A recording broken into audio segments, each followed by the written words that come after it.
Doudelincourt, commune de 314 habitants, située dans la communauté de communes des Portes de Meuse. Aujourd'hui, nous vous invitons à découvrir son lavoir fontaine. Situé à 100 mètres de la mairie Doudelincourt, dans la rue principale, son lavoir fontaine est l'un des plus remarquables de la région Grand Est, avec celui du village de Mauvage. De plan semi-circulaire, d'un rayon extérieur de 5 mètres, il a été construit en pierre de taille. Les pierres ont été acheminées des carrières de ville pour son socle et de Savonnières en Perthois pour sa façade, autre commune du département de la Meuse. Pierre-Augustin Le Rouge, célèbre architecte de Commercy, l'a fait construire avec le concours de Maurice Roussel, entrepreneur de Gondrecourt-le-Château. 4 années furent nécessaires entre 1847 et 1851 pour le réaliser.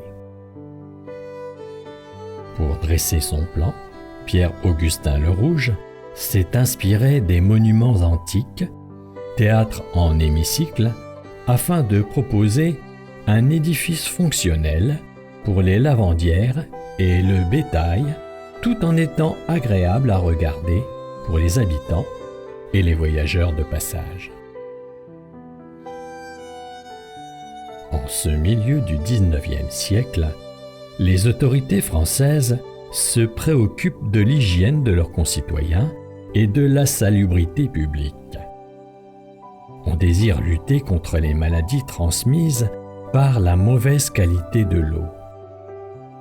En 1849, une épidémie de choléra touche d'ailleurs bon nombre de villages meusiens. Classé monument historique le 2 mai 1988, ce lavoir fontaine reposait jadis entièrement sur un sol pavé et était entouré de 8 bornes chasse-roue d'une hauteur d'1,20 m.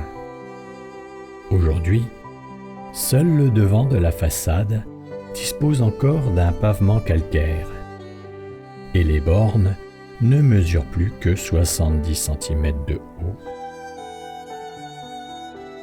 Sa façade temple est de 10,20 m de large pour une hauteur de 4,65 m.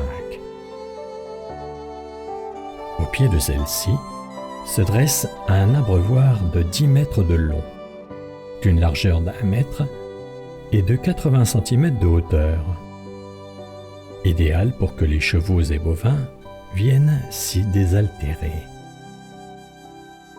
À chacune de ses extrémités, des barres de fer carrées permettent d'y déposer des seaux pour les remplir. Aujourd'hui, l'eau des sources environnantes y parvient grâce à 2 jets en fonte sortant de la façade. 2 rosaces à motif végétal ornaient ces sorties d'eau. Toutefois, à la construction du lavoir, l'eau jaillissait des 2 gueules de poisson sculptées en bas-relief sous la façade et posées en tiroir depuis l'intérieur du bâtiment.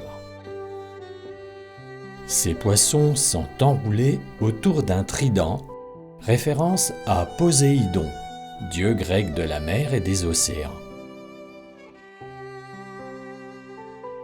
Derrière ces éléments, roseaux et feuillages s'étalent. La symétrie des poissons est parfaite. C'est la taille des roseaux qui rompt avec cette régularité. Le centre de la façade est ajouré au moyen de 4 colonnes aux chapiteaux doriques. 2 d'entre elles, celles des extrémités, sont des demi-colonnes engagées. Entre elles, 3 balustrades d'appui en fonte sont présentes et ont été remises lors des travaux de restauration de l'édifice en 2020-2021 par l'entreprise Chanzy Pardou. 7 mois de restauration ont été nécessaires. L'entablement surplombant la colonnade est lui aussi sculpté. Il porte une inscription latine à l'intention des Audelins courtois. Hic nymphae agrestes effundite civibus urnas, signifiant ici, nymphes champêtres, déversez généreusement vos urnes pour les citoyens. Dans le prolongement de l'inscription, 6 coquilles Saint-Jacques décoratives sont présentes. Enfin, sur l'attique, l'architecte a anobli la façade avec 6 vases en fonte de style Médicis de 59 cm de haut, autant de références à l'architecture ostentatoire des théâtres néoclassiques.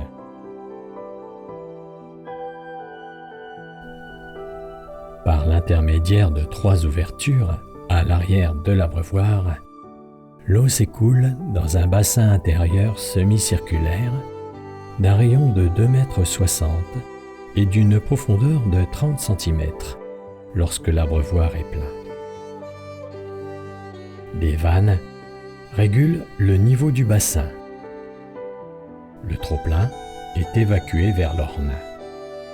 Ce bassin et son trottoir en pourtour, appelé aussi margelle, sont dallés en pierre de taille. Autour, un espace dallé avec un canal d'écoulement en son centre permettait aux lavandières de venir et de s'asseoir sur la margelle du bassin afin de laver leur linge. On y accède par une porte en chêne à 2 ouvrants de couleur pierre qui s'ouvrent vers l'intérieur et est située au centre du mur circulaire. Sur ce mur circulaire, 4 niches avec des appuis saillants ont été conçues afin de pouvoir y déposer le linge. Les joints entre les pierres sont très réguliers. Ils font 3 mm pour les joints verticaux, 5 mm pour les joints horizontaux et sont constitués de chaux avec des brisures de briques et une finition au fer.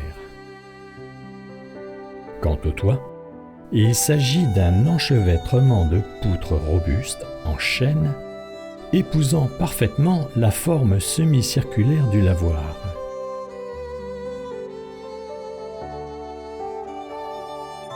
La couverture de la toiture est en zinc.